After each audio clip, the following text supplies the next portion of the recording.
If you haven't read a doctor by the name of Gabor Mate's work, all of his work, he has worked with addicts for a very long time, and I think that his conversation around addicts, and then it just extrapolates into all of our lives. But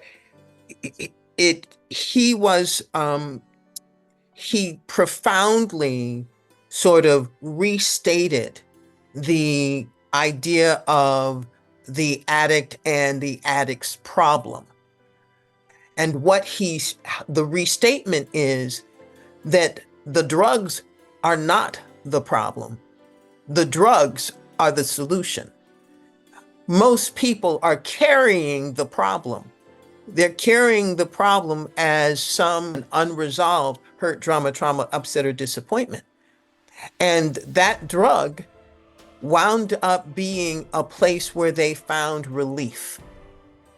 And if you don't take care of what is inside of you calling you, then it's going to turn into a problem.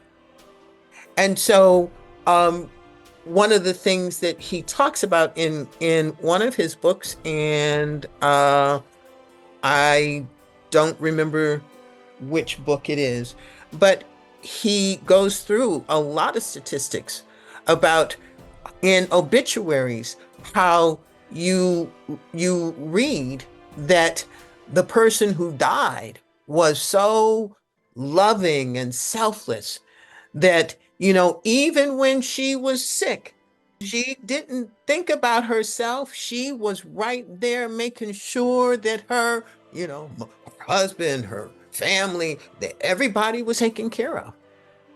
And that's foolish. If we accept that the universe, first and foremost, is this creative medium, and then we are this creative medium, this creative essence or extension, then what we really are dealing with in this thing called life is bumping into life, creating more life. How life bumps into you and how you respond with your thoughts, your feelings, your beliefs, your actions, and your reactions is going to create something.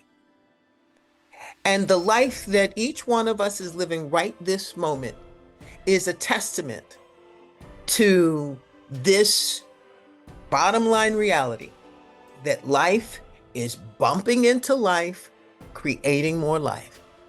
That hurt, trauma, upset, disappointment that you experienced when you were younger, that is still, being dragged along today, not because you wanted to, but because you just haven't had the tools or the ability to let it go, to understand it and resolve it. How we responded when life bumped into us back then. Maybe it bumped into you in terms of a mate that was that lacked integrity. Maybe it bumped into you with a family situation that lacked integrity. Maybe there was, some experience that was bigger than the little person that you were.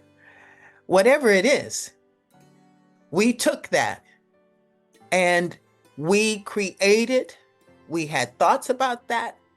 Probably those thoughts were against ourselves in some way. We had thoughts about that. We had feelings that went with those thoughts.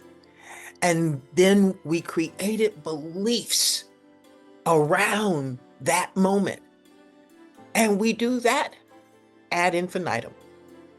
So model the things that we all can adopt. You speak not just of your dream and your right to go after that dream, but you pose to the universe the question, and how do I do both?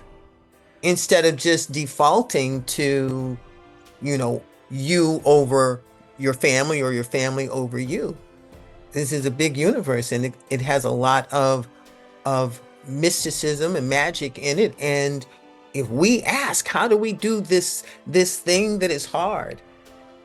And how do we do it in a way that we maybe haven't seen before, or even a way that may seem impossible? It is smart. It is faithful to ask a question that lives in what you want, even if you haven't seen it modeled yet, because that question will expand you. And in the interim, you will be taking care of yourself, because you'll be honoring the fact that these feelings and desires live inside of you. Come thrive at Phoenix Rising, February 2024.